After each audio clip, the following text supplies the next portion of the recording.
So here is how to add a text link in your aPrompt website. First of all, you go to the front end of your website, so not in the admin area, go to the front end. Pick the page that you want people to click on. So we'll choose the contact page in one of our template website designs. So I'm going to copy the URL. You can't actually see this in the video, but it's at the top of your website. So copy the URL and then go to your admin area, click on the page you want to edit,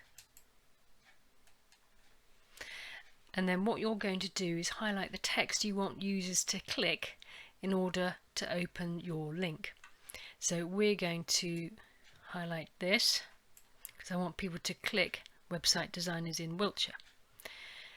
Then you click the Insert Edit Link icon and you paste the link that you had copied at the beginning.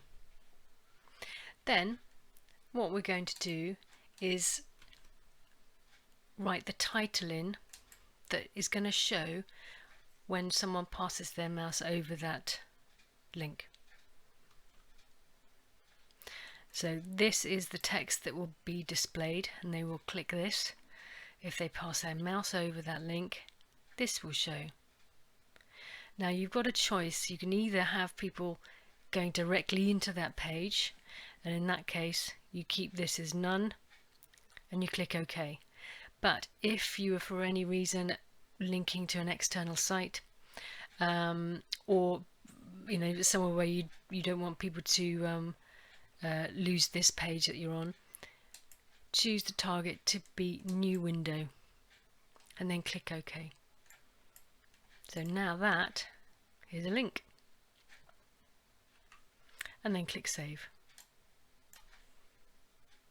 We'll go back to the front end and I'll show you what that page looks like, and there we go. And this will go to the contact page. There's our alt text or alternative text, and there it goes to the contact page.